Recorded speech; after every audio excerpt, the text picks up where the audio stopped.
je vais parler de choses qui sont aussi d'actualité. Donc deux choses, les courges et les choux. Alors, on utilise le terme courge pour beaucoup de choses. Donc, ça comprend aussi bien les courgettes que les potirons, potimarrons, des courges coureuses, comestibles, et il y a aussi les courges décoratives aussi. Donc tout ça, c'est le terme courge. Donc je crois que tout le monde voit à peu près ce que je veux dire. Donc une courgette, je crois que tout le monde le connaît. Pardon. Oui, c'est tous les cucurbitacées. Donc ouais. Alors, souvent, bon, moi j'ai parlé aussi du semis à l'intérieur, mais ça peut se faire en extérieur. Donc comme maintenant on a du beau temps, il n'y a plus de risque de gelée, donc tout ça, on peut, en principe, on peut faire ça à partir de la mi-mai, donc on est le 8. Bon. Mais pour l'instant, on ne prévoit pas de période froide, donc on peut semer ça directement en pleine terre. Moi, je conseille de faire un semis par poquet, donc à un endroit, mais 2-3 graines, et on les espace ainsi. Donc, souvent, pourquoi? Parce que parfois les graines, parmi les graines, il y a parfois des graines qui sont plates, qu'on ne se rend pas toujours compte qu'elles ne sont pas bien fécondées, donc quand on appuie dessus, c'est plat, donc ceux-là, c'est pas la peine de les mettre. Il y a aussi un peu de perte par des limaces ou bien par pourrissement, lorsqu'on a une période de pluie et qui fait froid, ben voilà, on peut aussi perdre des plantes comme ça qui ne lèvent pas bien. Donc on se rend compte qu'en extérieur, on est quand même très dépendant de la météo. Donc, et parce que ça a besoin de la chaleur pour lever. C'est pour ça qu'à partir de mi-mai, on a la terre qui est chaude et l'atmosphère qui est chaude. Donc, c'est deux choses qu'on a besoin pour une bonne levée. Quand la terre est encore froide, même si on a le soleil, mais que la terre est froide, donc elle n'est pas suffisamment réchauffée, ben, les graines peuvent aussi pourrir donc, dans la terre. C'est pour ça qu'en intérieur, c'est intéressant. Ben, déjà, on peut commencer plus tôt, donc on a de bonnes conditions. Donc, moi je conseille à partir de mi-avril, des gens qui commencent même avant. Mais comme ça pousse vite, après, on ne sait parfois plus où courir avec nos courges parce que ça pousse. Donc, et dans le petit pot, ben, voilà, il a besoin de nourriture, il a besoin d'être planté. Et si dehors on n'a pas les bonnes conditions, ben voilà, il va avoir un coup de froid et il ne va plus très bien pousser non plus. En faisant à l'intérieur, on a aussi moins de pertes par les limaces. Donc tout ça, en serre, on peut aussi avoir des limaces qui promènent, mais bon, on a quand même beaucoup moins de risques. Alors parfois, on n'a pas encore non plus le temps de préparer un peu le sol aux endroits où on va les mettre. Mais je vous dis tout de suite, il ne faut pas préparer grand-chose pour les courges. Je vais vous expliquer ça après. Quand on a un bon paillis, et bon, pas la peine d'aller retourner le sol et tout ça. Les courges, ça pousse un peu n'importe où. Même sur des tas de fumier, ça pousse aussi. Hein. Et alors, c'est intéressant aussi d'avoir cette possibilité de faire des vagues successives. C'est-à-dire qu'en intérieur, par exemple en serre, ben, on a toujours à peu près des conditions stables, ou à peu près, tandis que dehors, c'est pas toujours évident. Il faut choisir le bon moment. Et voilà, donc ça nous permet, par exemple des courgettes, c'est intéressant de faire ça en plusieurs vagues, parce que une courgette, elle va bien pousser à un moment donné, puis il y aura un coup de blues, comme on dit, la chaleur et puis un peu d'oïdium. Et parfois ça met du temps à repousser la deuxième floraison.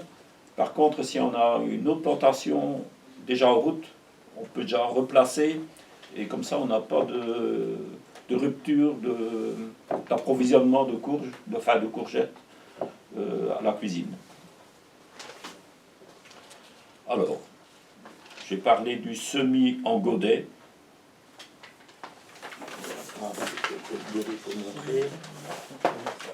Voilà, c'est à peu près cette grandeur-là.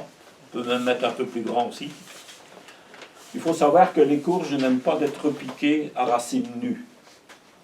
Donc, lorsqu'on va dépoter, on a intérêt à rempoter tel quel au jardin.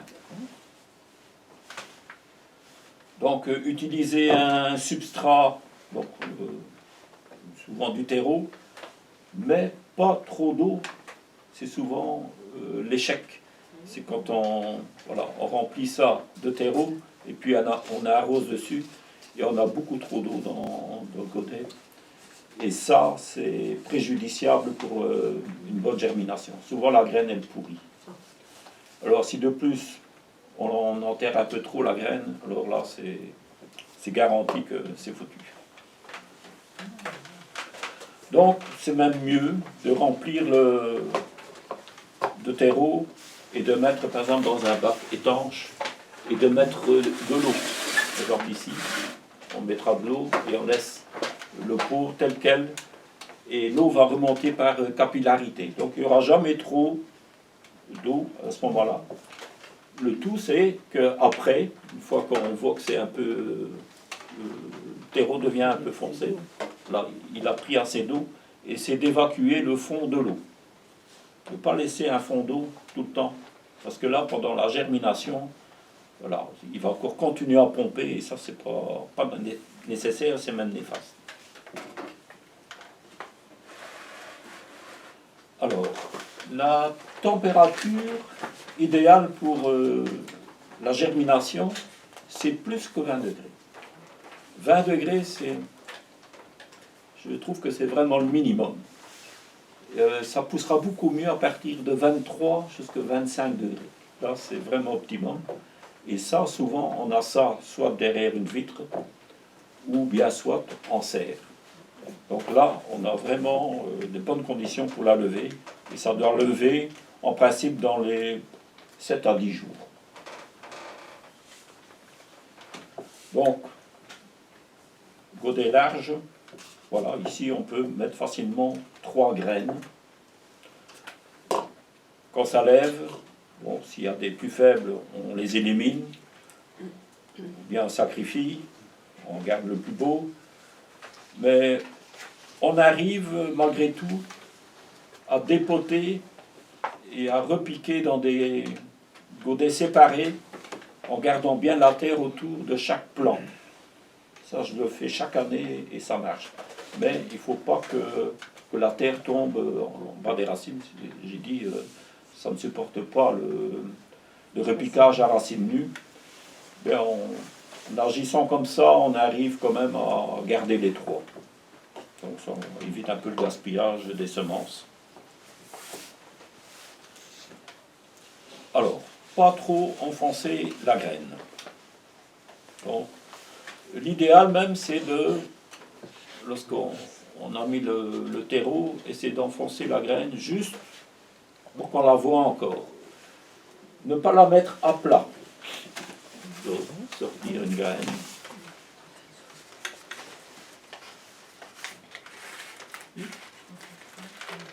Voilà.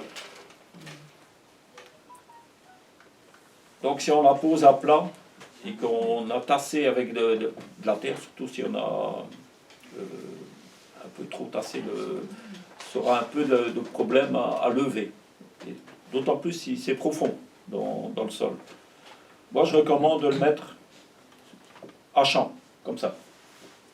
Alors encore mieux, c'est de mettre la pointe vers le bas. Bon, c'est quoi la pointe? Parce que on voit que ici il y a un bout, mais il est plus ou moins arrondi, tandis que là, c'est plus anguleux. Et c'est là où la graine a été attachée au filament à l'intérieur de la courge. Et c'est cette partie-là, donc anguleuse, qu'il faut mettre vers le bas. Ce qu'on peut faire, c'est aussi même l'enterrer que à moitié ou aux trois quarts. Donc ça permet d'avoir un peu une surveillance de la graine et on voit tout de suite si elle pourrit ou bien pas. Donc ça veut dire que si elle pourrit, soit que la graine n'est pas bonne, ou bien soit qu'on a mis trop d'eau. Et la tige avec la racine va sortir par ce bout pointu. Et ensuite, ça va se soulever. Et ensuite, il y a les deux cotylédons qui vont sortir. Si la carapace de la graine n'a pas été complètement dans le sol, elle peut avoir durci. C'est-à-dire que si... donc c'est pas assez mou et les cotylédons ne vont pas bien savoir sortir de la graine. Donc un petit truc, c'est simplement pulvériser comme ça le dessus pour rendre ça un peu mou, pour garder ça mou pour que les cotylédons sachent bien sortir.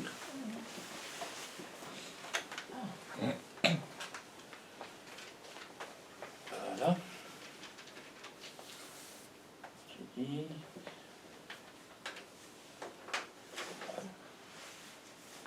Donc on peut semer ça encore jusqu'à fin juin. Donc ça permet de bien étaler. Je peux dire quelque chose? Je suis vraiment contente d'entendre qu'il ne faut pas les mettre horizontales. Parce que moi, je pensais toujours que la graine, elle doit être bien comme elle tombe naturellement. Donc moi, j'ai toujours mis à plat. Mais les bon, graines, on peut réussir fait, aussi, hein, mais s'il y a trop de terre au-dessus, bon, il y a parfois des gens qui ils font leur mob, chacun fait ce qu'il veut, mais voilà, s'il y a une bonne couche de terre au-dessus, et que, en plus, si c'est un peu humide et qu'on a tassé, ben, elle aura de la misère à soulever toute cette terre. Quoiqu'une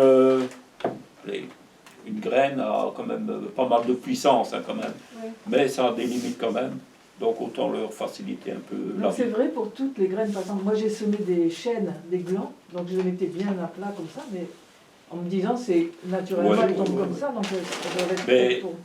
Donc, mais le gland il tombe au sol et il n'y a personne qui vient l'enterrer. Hein. Tandis que nous on enterre nos graines. Mais donc c'est mieux comme ça. Il y a des gens qui disent qu'il ne faut jamais rien enterrer, allez, pas mettre de terre au-dessus. On a beaucoup plus de pertes, il y a des trucs qui vont sécher. Hein. Voilà, il y a le grillage d'oiseaux, etc. Donc, et alors on peut, bon, les petites courges, lorsqu'on met en place, par exemple, on met à distance. Donc une courgette fait par exemple 1 mètre carré. Hein. Enfin, nous au jardin d'Albec, on place les tipis de haricots. Et on les espace et on laisse 1 mètre entre chaque tipi de 4 rames et entre deux on met une courgette. Donc ça permet de combler ce vide et en même temps un tipi ça laisse passer la lumière entre deux. Si on fait des rangées de rames comme ça les unes à côté des autres, ça prend déjà beaucoup plus de vent, je parle pour les haricots, et en plus on empêche le soleil de passer pour les cultures qui se trouvent derrière. Tandis que si on met des tipis comme ça un peu espacés, avec une courgette entre deux, on ne perd pas l'espace et on garde malgré tout une mi-ombre derrière les tipis, donc pour les autres cultures. Donc c'est tout à fait plausible. Donc les petites courges, ah ben, on peut même les faire grimper dans les arbres. Parfois ça vient tout seul. Nous à Albec, bon, involontairement, ben voilà, ça court et puis tout d'un coup, hop, ça trouve un arbre fruitier, ça monte. Ben voilà, vous avez déjà vos boules de Noël là, avant l'heure, quoi. Mais voilà, c'est assez facile. Bon, les grosses courges, ben là, les vrilles qui s'attachent, c'est parfois un peu faible. Il faut parfois les rattacher. Mais voilà, c'est une façon originale de gagner encore un peu d'espace dans le jardin. Bon, ben, je vais un peu vous montrer en réalité comment on peut faire. Donc, terreau pas trop humide.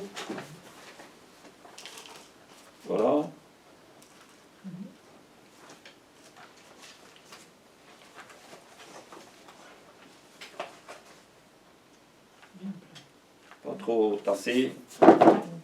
Et on vient mettre, voilà, une courge comme ça. On peut la laisser dépasser légèrement. Donc bien sûr, on peut la faire tremper. Mais on peut semer, faire tremper et ensuite évacuer l'eau. Voilà. Donc, toujours la pointe vers le bas. Voilà, ils sont légèrement. Et voilà, il suffit simplement de poser là et de mettre l'eau. Et vous verrez que ça vient humide au-dessus.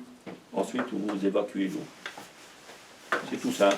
Et, si possible, 23, 25 degrés. Ça, c'est l'idéal. Donc, ça doit germer assez vite. Et comme ça, on a un peu un contrôle. On voit que bon, la graine va enfler. On va voir. Et ensuite, il y aura ça va s'ouvrir légèrement. Ça vient un peu vert et on voit le germe qui sort. Et alors, la racine...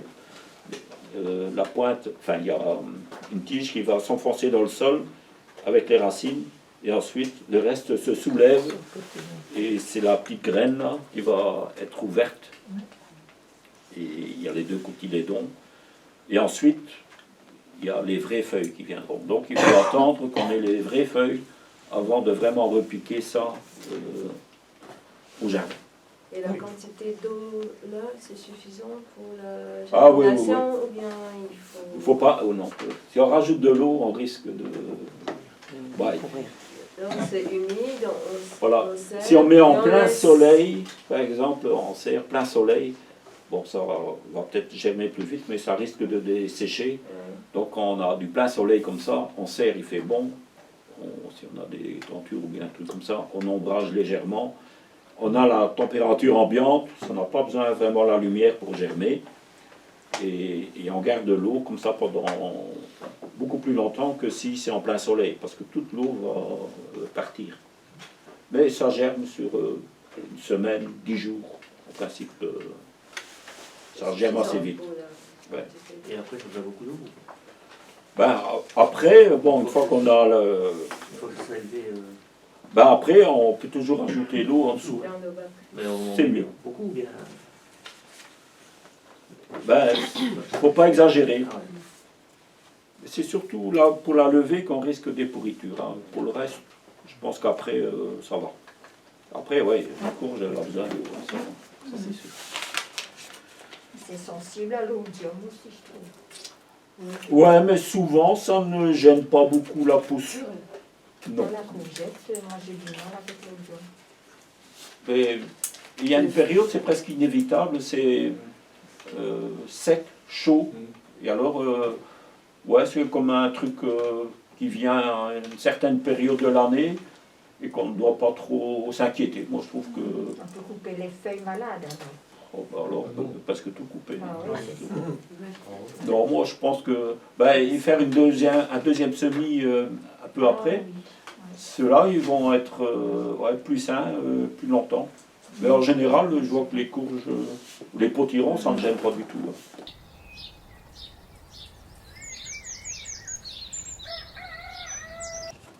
Alors bonjour, nous sommes mi-mai et donc je vais commencer à semer mes courges, donc tout ce qui est courgettes, potirons, potimarrons.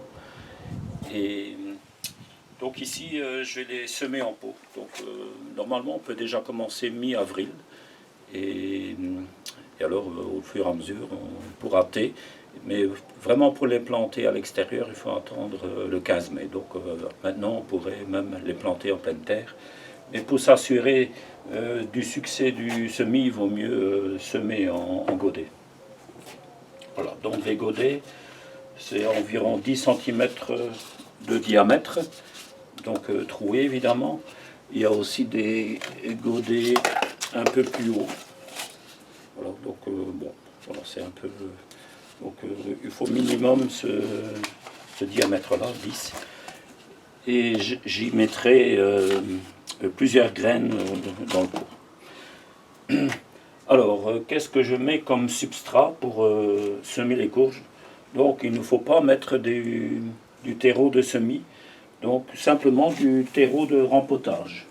Donc c'est quoi? C'est un terreau un peu plus brut, donc avec quelques fibres dedans. Mais malgré tout, voilà. Donc c'est quand même... c'est pas le terreau de semis avec un peu de sable, etc. Donc voilà, il est un peu plus plutôt. Donc pour remplir les pots, il ne faut pas tasser le substrat. Donc on remplit simplement, donc on l'émiette bien. Donc s'il y a des gros morceaux qui émergent, donc voilà, et on tapote un peu, voilà, pour bien faire rentrer le terreau dans le fond du pot. Il y a quelques fibres plus grandes qui gênent, on peut les écarter. Voilà, donc remplir à ras. Pourquoi? Parce que après la graine a besoin un maximum de lumière. Voilà, donc j'ai rempli tous les pots avec le substrat. J'ai mis les étiquettes. Donc ici, ce sont de petites courges. Donc patidou, donc chestnut crème, et ici butternut, honey. Donc en fait, quand on voit ici, ce sont des toutes petites graines. Donc, par rapport à petit rond classique. Voilà, c'est quand même la différence de taille est importante. Donc dans un premier temps, donc, le substrat est vraiment trop sec pour le semis, donc il faut arroser, mais j'arrose par le dessous, c'est-à-dire que nous avons un bac étanche et on y verse l'eau dans le fond. Donc c'est de l'eau à température de la serre. Donc on verse pas mal pour dire d'avoir 1 à 2 cm d'eau dans le fond. Et un peu à la fois, l'eau va remonter par capillarité dans les pots. Donc j'évite d'arroser directement dans les pots parce que souvent c'est trop humide et la graine peut pourrir. Voilà, donc on peut laisser monter l'eau à son aise et entre-temps on peut semer les courges. Alors, comment je procède? Donc en fait, à une courge, à une graine de courge, il y a une partie arrondie et une partie pointue. Et quand la graine germe, c'est la partie pointue qui s'ouvre pour laisser passer une première tige qui va s'implanter dans le sol. Donc l'idéal, c'est d'implanter la graine avec la partie pointue dans le fond du pot et pas trop profond.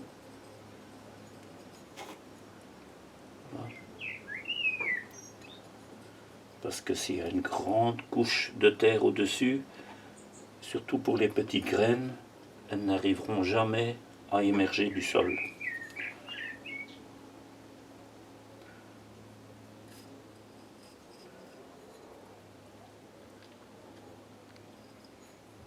Alors on n'est pas obligé non plus de couvrir complètement la graine. Donc on peut les laisser un peu dépasser. Donc ça sera mis donc en serre. Ça peut rester en serre. Température idéale pour la germination, c'est minimum 20 degrés. L'idéal, c'est 22-23 degrés. Donc au mois de mai, dans les serres, on a facilement ces températures-là. Donc ça va germer plus vite qu'à l'intérieur de la maison où il ne fera que 20 degrés. Bien sûr, pour la nuit, ça sera un peu plus frais, mais comme il y a une variation pendant la journée, ça peut monter jusqu'à 25 et parfois 30 degrés dans une serre. Ce ne sera que bénéfice pour la germination. Donc voilà, les graines sont enterrées dans les pots. Donc 3 graines par pot. Donc on peut voir qu'il y a encore un peu d'eau qui doit monter. Donc par capillarité, donc voilà. On peut voir l'eau. Donc un peu à la fois, ça va remonter encore dans les pots. Donc par la suite, ne plus arroser et attendre que la graine germe. Donc en principe, ça germe assez vite, une semaine, ça doit être là. Donc ici des graines un peu plus grosses. Donc potimarron d'Hokkaido, hubarde bleue. Donc des potimarrons de plus ou moins 1 kg en forme de poire. Et des potirons d'Elsine galeux, donc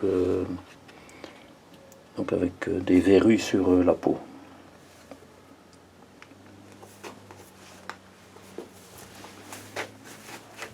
Donc ici aussi potimarron d'Hokkaido, un potimarron orange de plus ou moins 1 kg.